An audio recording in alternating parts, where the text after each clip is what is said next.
Hi everyone, welcome to Webology Learn for Good. I'm Aakash Biswas and let's get started with CSS tutorial 13. So in this tutorial we're going to look at the position property. So the position property specifies the type of positioning method used for an element which can be 1. Relative, 2. Fixed, 3. Absolute and 4. Sticky, and we're going to look at each of them separately. And also it will become a lot more clearer when I give you a demo and when I do CSS coding. But for now, just the boring this thing I'm just going to talk about, and it's going to be theory, okay? But to try and understand what I'm saying, because if you really don't understand these concepts in CSS, there is no point in learning CSS. I think CSS is very easy, but it can be very tricky also, and where you apply certain properties and how you apply them. Okay, so elements can then be positioned using the top, bottom, left and right properties. We have already seen the top, bottom, left and right properties when I've done a tutorial on box model, and do check that out. If you haven't done that, do check that out, and if you have then feel free to watch this video. So however, these properties will not work unless the position property is set first. Okay, they also work differently depending on the position value. Okay, now the position static property. So elements are position static by default. Okay, as you know, if you have done HTML coding, and if you're an HTML coder, you know that every HTML element that you create on your website or web page is static, which means that it won't move by itself unless you define it, unless you use a position property in CSS and you define where that element will be moved. And this is very important, and it's used along with images. So if you place an image in your web page and then you put a text, okay, the text will come right below the last line, the bottom it'll be in the bottom line of the image. Okay, it'll be horizontally aligned with the bottom line of the image. Okay, that is by default. But suppose you want to change that, you want to position the text, say paragraph, along the top, okay, along the image, okay, so that it looks much better. So you have to use a position property. So static position elements are not affected by the top, bottom, left and right properties. Okay, and an element with position static property is not positioned in any special way. It is always positioned according to the normal flow of the page. Okay, the position relative property. So an element with position relative is position relative to its normal position. Okay, simple. Setting the top, right, bottom and left properties of a relatively positioned element will cause it to be adjusted away from its normal position. Okay, other content will not be adjusted to fit into any gap left by the element. Okay, so this will be clear when I give you a demo. Just go through my theory, and when I show you CSS coding, it will be a lot more clear. Okay, so the position fixed property. An element with position fixed is position relative to the viewport, which means it always stays in the same place even if the page is scrolled. Okay, the top, right, bottom and left properties are used to position the element. Okay, and a fixed element does not leave a gap in the page where it would normally have been located. Okay, the position absolute property. So an element with position absolute is position relative to the nearest positioned ancestor instead of position relative to the viewport like fixed or little complicated. You know what is ancestor, what is child parent analogy. Do go check out my other tutorials on CSS, and I've explained that. But what this means is that basically I'll be showing you in demo, so there's no need for me to go in detail because it won't be clear.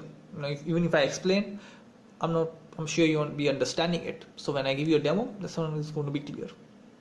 So let's move on. However, if an absolute position element has no position ancestors, it uses the document body and moves along with page scrolling. Okay, but note something: a position element is one whose position is anything except static. Okay, the position sticky property. An element with position sticky is position based on the user scrolls position. Okay, a sticky element is something between relative and fixed depending on the scroll position. It is position relative until a given offset position is met in the viewport, then it sticks in place like position fixed. Okay, And lastly, we are going to look at the overlapping element. So what is an overlapping element? When elements are positioned, they can overlap other elements. Okay.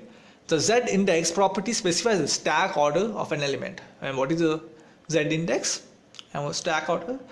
It means simply that in which elements should be placed in front of or behind the others. Okay, so that is known as the stack order. Which element should be placed in front and which element should be placed behind that element. So note something. If two position elements overlap without a Z index specified, the element position last in the HTML code will be shown on top. Alright guys, so here I have Notepad open, and as you can see I have two sentences and I've used the paragraph element. First one says I love HTML and second I love CSS. Now I'm just going to apply the position property to this P element only. Okay. Now how do I do that? So I'll create a class with the value say first. Okay. Okay. Now I'm just going to apply the position property to this paragraph only. Okay. So as you know, the position property lets you specify the type of position method used for an element. Okay.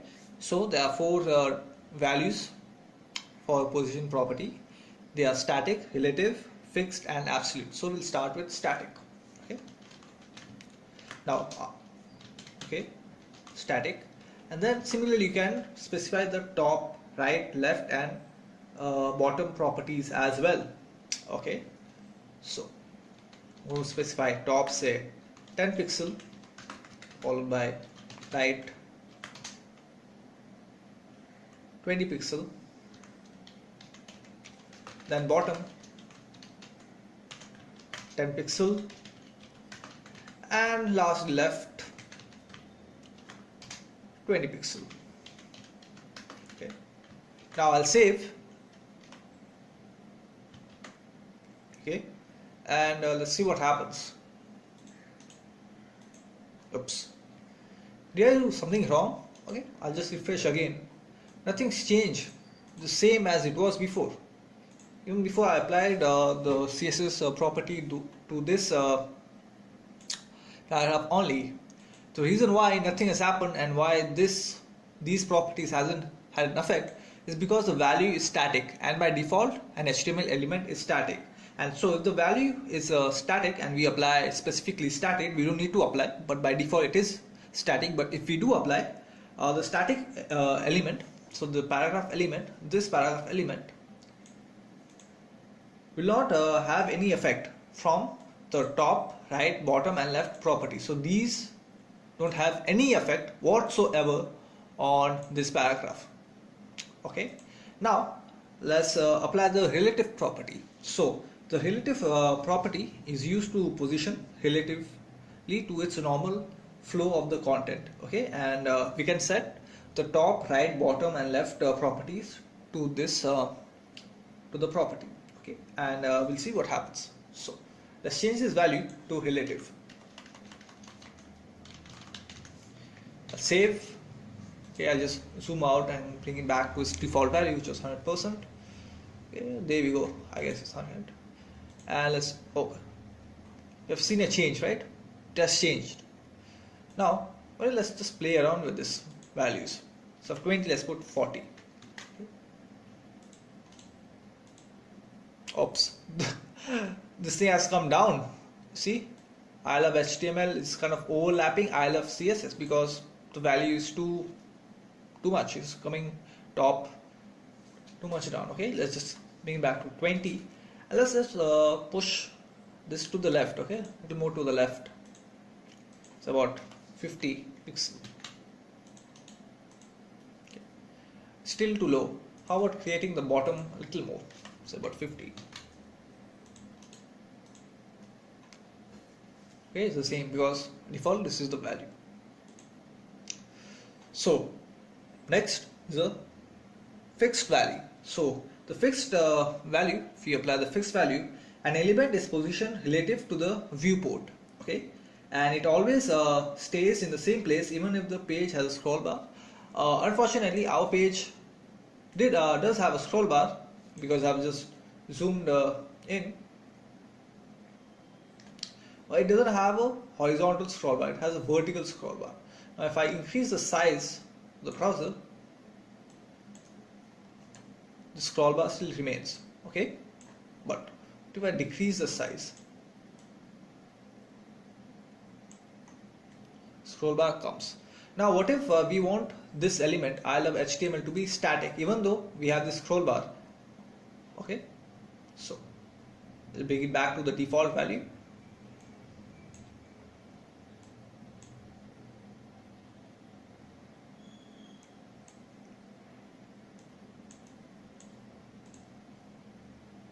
Okay, and now let's just apply the fixed value to it.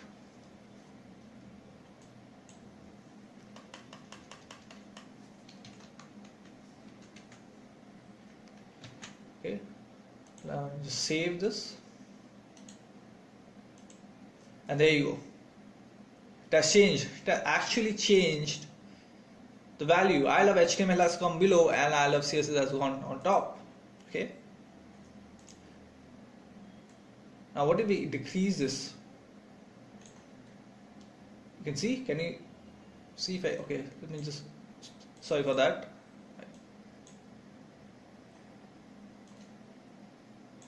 Okay, there isn't a scroll bar, but okay, instead of bottom so much, let's just decrease the bottom, just put 10. Okay.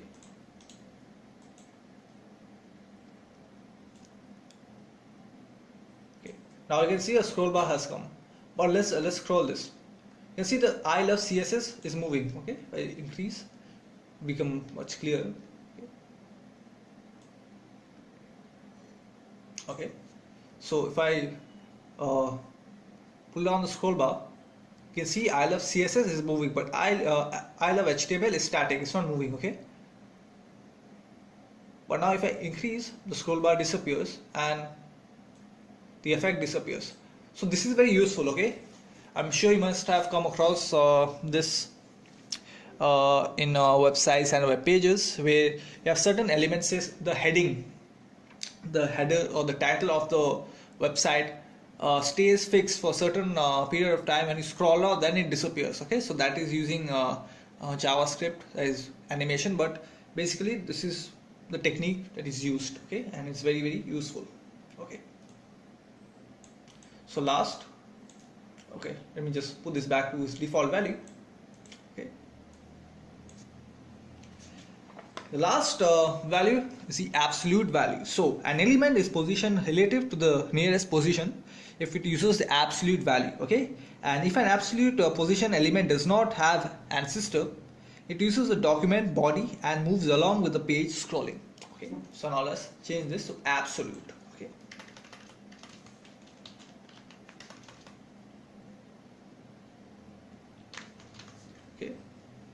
Oops. Sorry for my spelling mistake. I put absolute, some absolute. Okay, again, doesn't seem much of a difference. Now I have a scroll bar, and now I can scroll. Okay, so this is useful. If the scroll bar comes when you're, especially when your screen is small, say when your website or web page is shown on a tablet or a smartphone, the screen size is much smaller. So at times you'll have the scroll bar on the side. So if you use the absolute value, it will move along with the ancestor element. Okay. So that's it for this video tutorial. Hope you guys have liked this video, and if you like, make sure to hit that thumbs up button and do leave us a comment and let me know if you like this video or dislike, or do let me know how can I improve and what can I do next for you guys, what video tutorials you guys would like to watch, and do share this video. If you know someone who's learning HTML and CSS, do recommend him to go on YouTube and search for Webology Learn for Good and watch my YouTube videos. And I have a complete playlist on HTML and you can go check that out. Okay, and do subscribe. Lastly, do subscribe so you'll get a notification in your account when I upload my next video. and as usual, thanks for watching.